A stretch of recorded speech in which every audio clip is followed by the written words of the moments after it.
कुछ और ज्वलंत मुद्दों पर हम लोग बातचीत करने वाले हैं। हालांकि कुछ बच्चों को ये कंट्रोवर्शियल लग सकता है, लेकिन लीक पेपर को सॉल्व करके जो बच्चे आपके और मेडिकल कॉलेज के बीच में एंट्री ले रहे थे वो वहां से रवाना हो जाएंगे।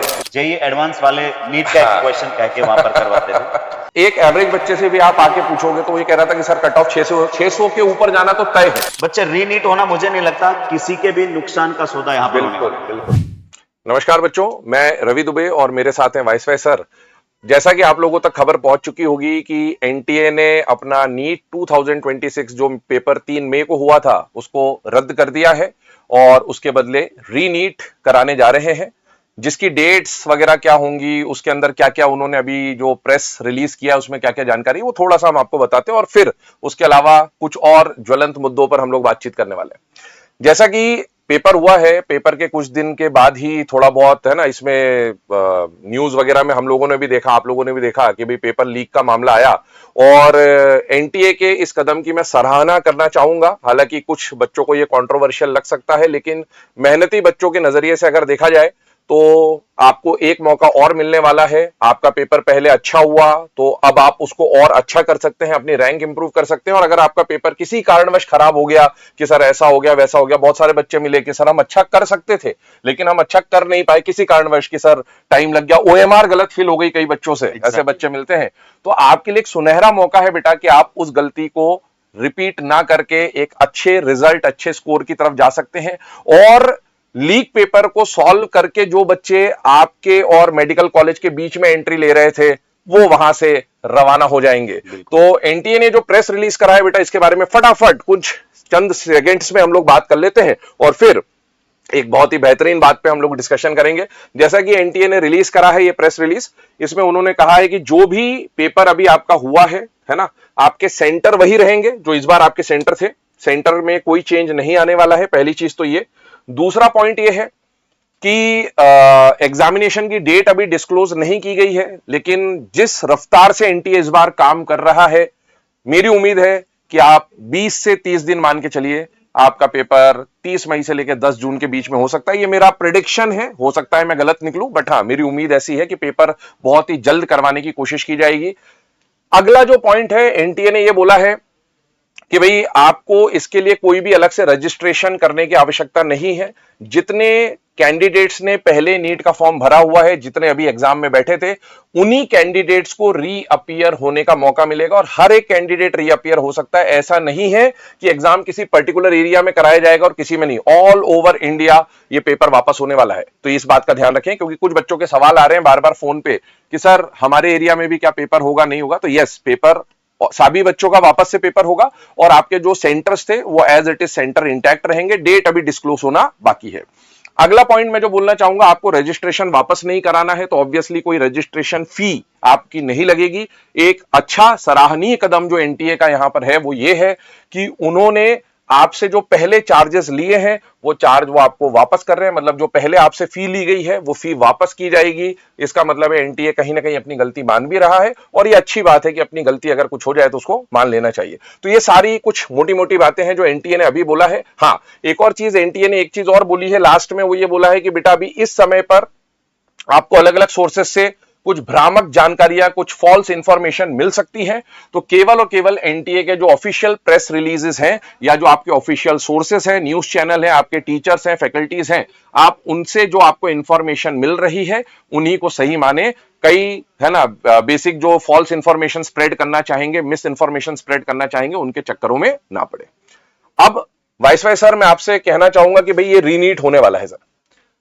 इससे पहले भी है ना कुछ वर्षों में ऐसा हुआ है कि नीट का पेपर या तो ऑल इंडिया लेवल पे दोबारा कराया गया है 2016 में, हाँ बिल्कुल 2016 में जैसा कि सर ने बोला कि वापस हुआ, और 2024 में जहां तक मैं याद कर पा रहा हूं हरियाणा में कुछ जगहों पर, हाँ, और सवाई माधोपुर में भी एक है ना पेपर, नीट का दूसरा पेपर किया गया था।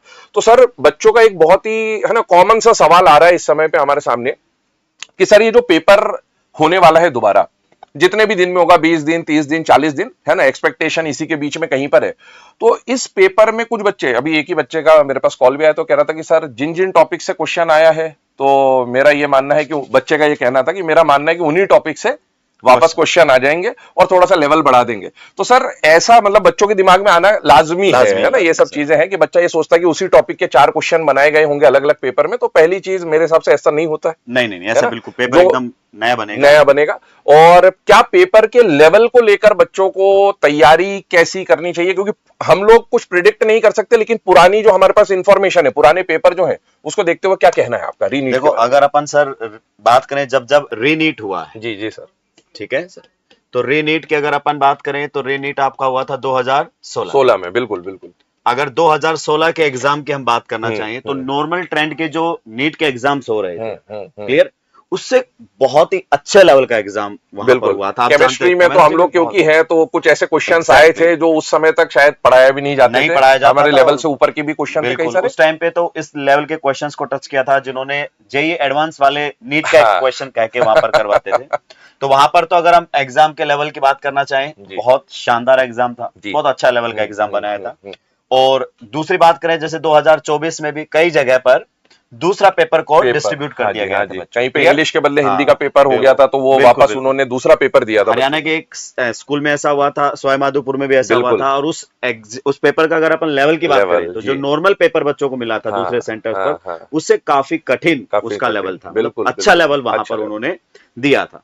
तो अगर उसके पास ट्रैक को हम देखें बच्चे, तो देखिए वैसे भी अगर अपन बात करें आरडी सर, तो नीट 2026 से तो मुश्किल बनना चाहिए। बिल्कुल बनना चाहिए। इससे आसान क्या बना सकता है? ये तो हर बच्चा कह रहा है सर कि पेपर देख के ये लगा ही नहीं कि हम नीट का पेपर देने जा रहे हैं। मतलब एक एवरेज बच्चे से भी आप आके पूछोगे तो ये कह रहा था कि सर कट ऑफ 600 के ऊपर जाना तो तय है। बिल्कुल है ना, मतलब इतना सिंपल पेपर है, उसमें मेरे नोट से आ गया, तेरे नोट से आ गया, ये क्लेम करने की कोई बात नहीं बनती। बिल्कुल एनसीईआरटी की लाइन टू लाइन, बहुत हल्के लेवल का बेसिक लेवल पेपर था। है ना, देखो इससे तो नो डाउट थोड़ा अच्छा पेपर अच्छा बनना चाहिए, क्योंकि आपको फिल्टर करने का काम है, कॉम्पिटिटिव एग्जाम है, फिल्टर होना चाहिए, अच्छे बच्चों को ज्यादा प्रायोरिटी मिले, है ना। तो ऑब्वियसली पेपर का लेवल हल्का सा तो राइज होना ही चाहिए, और यही उम्मीद भी रहेगी और ट्रैक रिकॉर्ड को देखते हुए। बिल्कुल। और दूसरी बात करें, अगर बच्चों आप हम लोगों से जुड़े हुए हैं, आप अन अकेडमी के स्टूडेंट रहे हैं, टेलीग्राम से कहीं से पढ़े हैं, तो हम आपको बता दें, शायद अब आपको उस कंटेंट की जरूरत पड़ जाए, क्योंकि 2026 में जिस तरीके का पहला एग्जाम हुआ था तो कोई खास उसकी जरूरत नहीं थी। बहुत स्ट्रेट फॉरवर्ड क्वेश्चंस पूछे गए थे। अब अच्छे लेवल के आएंगे, चाहे अगर वो इस लेवल को भी टच करता है बच्चे, तो आपको 1% भी डरने की जरूरत नहीं है। आपके जो क्लास नोट्स हैं वो content sufficient, more than sufficient है। आप आराम से व्यवस्था के साथ अपनी पढ़ाई करते रहिए। पैनिक होने की आपको बहुत ज्यादा जरूरत नहीं है, क्योंकि आपको अलग अलग जगह से अलग अलग बातें सुनने को मिलेगी। बिल्कुल। दूसरी बात आरडी सर, मैं ये भी कह दूं, मान लो कुछ बच्चों का 2026 का जो नीट एग्जाम था वो काफी अच्छा हुआ, क्लियर। अब उनको लग रहा है कि रीनीट हो रहा है, तो मेरे मार्क्स कहीं गिर ना जाए। और ये बच्चे रीनीट होना, मुझे नहीं लगता किसी के भी नुकसान का सौदा यहाँ पर होने वाला है। बिल्कुल, क्योंकि जो पेपर लीक हुआ था ना बच्चे, नो डाउट आपका बहुत अच्छा एग्जाम हुआ था, 680 आप एक्सपेक्ट कर रहे थे, आपके आ रहे थे। पर इसके अंदर जो पेपर लीक की वजह से जो बच्चे घुस गए थे यहाँ पर, आप 690 वाला, 695, 700, वो बाहर हो जाएंगे, आपको पता ही नहीं कितने। तो आपके जितने मार्क्स थे उस लेवल का आपको कॉलेज नहीं मिल पाता। बिल्कुल, आपके मार्क्स अच्छे थे, लेकिन जो कॉलेज आप डिजर्व करते थे, उस कॉलेज और आपके बीच में कुछ असामाजिक तत्व वहां पर आ चुके होंगे जो पेपर लीक की वजह से आए थे। उनकी वजह से आपकी रैंकिंग नीचे गिर जा रही थी। अब हो सकता है पेपर का लेवल बढ़ जाए, कुछ भी हो, आपके मार्क्स भले कम रहे, लेकिन रैंक जो आपकी यहां आती उसके मुकाबले अब आपको रैंक का इंप्रूवमेंट देखने को मिलेगा। और मुद्दे की बात मार्क्स नहीं है, मुद्दे की बात है कि आपको कितना बेहतरीन कॉलेज मिलता है। मार्क्स से लेना देना नहीं बेटा, रैंक से लेना देना है। बिल्कुल। तो आपकी रैंक इंप्रूव होगी। और बच्चे अगर आपने अच्छा स्कोर किया है तो देखो, अच्छा स्कोर ऐसे तो हवा में तो होता आपको तो पेपर मिला नहीं होगा, तभी आपने स्कोर किया। तो आपको तो डरने की जरूरत नहीं है, घबराने की जरूरत तो उनको है जिन्होंने पेपर लीक से फायदा उठाया, जिन्होंने मेहनत करके मार्क्स स्कोर करे, कितने भी स्कोर करे, जिन्होंने जेन्युइन मेहनत करी है, उनके लिए तो एक अच्छा मौका है कि वो और अच्छा इंप्रूव कर सकते हैं। एग्जैक्टली। तो आपको डरने की जरूरत नहीं है। और जिन बच्चों की गलतियां रही उनको आप एक मौका 1 साल बाद मिलता। बिल्कुल, एक सुनहरा मौका है, सुनहरा मौका एनटीए ने दिया है। जो पहले हुआ वो नो डाउट गलत है, पेपर लीक नहीं होना चाहिए, हम इसके अगेंस्ट थे। लेकिन जो हो गया उसको कैसे सुधारा जा सकता है, ये यहाँ पर एनटीए ने बहुत अच्छा कदम लिया और बहुत जल्दी ले लिया। अगर यही जानकारी आपको मान लीजिए 1 महीने बाद पता चलती, तो आपका पढ़ाई से जो टच था वो छूट जाता है बच्चे का कहीं ना कहीं, क्योंकि एग्जाम होने के बाद आप थोड़ा सा रिलैक्स मूड में चले जाते हैं, ठीक है ना। लेकिन अभी एक हफ्ते के अंदर अंदर ये बातें आ गई, तो इससे आपका जो पढ़ाई से कंटिन्यूटी है वो ब्रेक नहीं हुई है। 2-4 दिन आपने रिलैक्स भी कर लिया, एंजॉय भी कर लिया, और आप वापस से अभी तैयारी शुरू कर दीजिए। आपका ज्यादा कुछ नुकसान उसमें होने नहीं वाला है, बल्कि उल्टा आपका फायदा ही होगा। टेंशन लेने की जरूरत नहीं बच्चे। आप ये सोचिए, अगर ये एग्जाम लीक हुआ है कहीं पर और एनटीए कंडक्ट नहीं करवाता इसको, तो 2024 के जो काउंसलिंग में बच्चों को से पूछिए 650 640 बिल्कुल कॉलेज नहीं मिल रहा है। अब सर इतना अच्छा स्कोर होते हुए तो ये रीनीट करवाना तो बहुत अच्छा डिसीजन इनका, अगर पेपर लीक। हाँ जी सर। और वाइस सर, मैं इसमें एक और चीज बोलना चाहूंगा। इसमें उसने अपने प्रेस रिलीज में लिखा भी है, नीचे इस बात को उसने मेंशन भी किया है कि भाई अगर हम ये पेपर रिकंडक्ट नहीं कराते हैं तो ये बल्कि ज्यादा डैमेजिंग होगा, more lasting damage to the trust. ये लिखा है उसने। बिल्कुल बिल्कुल। कि आपको ये लग रहा होगा कि हम पेरेंट्स को या बच्चों को परेशान करना चाहते हैं, एनटीए ने साफ साफ लिखा है आपको हाँ वापस पेपर देने जाना पड़ेगा। पेरेंट्स को, बच्चों को परेशानी होगी, मतलब वो आपसे संवेदना रख रहा है कहीं ना कहीं, लेकिन उसका ये कहना है कि अगर हम ये नहीं कराते हैं तो इसका एक लॉन्ग लास्टिंग इफेक्ट बच्चों के ट्रस्ट पे, पेरेंट के ट्रस्ट पे जाएगा जो एनटीए के प्रति उनका बन रहा है। और अगर वो पेपर कंडक्ट नहीं कराता तो कहीं ना कहीं उसको मालूम है कुछ बहुत बड़े लेवल पे हुआ है बेटा, ये बात क्लियर है इस बात से। 2024 का भी देखा होगा ना, जो कैंडिडेट्स एलिजिबल नहीं थे, अगर वो मेडिकल कॉलेज पहुंचते हैं तो 2 साल के रिजल्ट में दिख जाता है ना कि वो वहां पर क्लियर नहीं कर पा रहे होंगे। ऑब्वियसली वो डेटा भी आता है उनके पास कि भाई सर एक बैड इंजीनियर चल जाएगा, मशीन खराब करेगा, पर एक बैड डॉक्टर नहीं चल सकता ना, वो जिंदगी के साथ खेलेगा। इसलिए ये कहना उसका बिल्कुल सही है कि पहले उन्होंने ये भी देख लिया कि ना कंडक्ट करवा के कोई दूसरा तरीका अपनाए, पर ये उन्होंने I think best route select किया। ये क्लियरली उन्होंने लिखा है, the decision has been taken because the alternative would have caused greater and more lasting damage to the trust. मतलब उन्होंने पहले इस पे विचार किया है कि अगर हम पेपर ना कराएं और कुछ जो कैंडिडेट्स हमारे सामने आ रहे हैं जिनके पास पेपर पहुंचा होगा और उनको अगर हम एलिमिनेट कर दें तो क्या बच्चों के ऊपर कोई फर्क पड़ेगा। पर उन्होंने एक चीज समझ आ गई होगी उनको कि पेपर बहुत मास लेवल पे कहीं ना कहीं लीक हुआ होगा, जिसकी वजह से उन्होंने ये डिसीजन लेना सही समझा कि वापस पेपर कराना चाहिए, ताकि किसी, वो जैसा अक्सर कोर्ट वाली कहानी है कि एक गलत आदमी छूट जाए लेकिन किसी बेगुनाह को सजा नहीं होनी चाहिए। तो जो भी बेगुनाह है, जिन बच्चों का कोई गलती नहीं है पेपर लीक में, उनको एक मौका वापस मिलना चाहिए ताकि वो अपने स्कोर्स को सुधारें और अपने ड्रीम मेडिकल कॉलेज तक जा सकें। तो बच्चों आप तैयारी वापस से शुरू कर दीजिए। जो भी अनअकैडमी के स्टूडेंट्स हैं जो चले गए थे, वापस आइए, जुड़ जाइए फटाफट। हम लोग आपके लिए बेहतर, बिल्कुल रिवीजन के लिए तैयार हैं बढ़िया तरीके से। लास्ट टाइम भी हमने अच्छा किया था, इस बार और अच्छा करने की कोशिश करेंगे। धन्यवाद।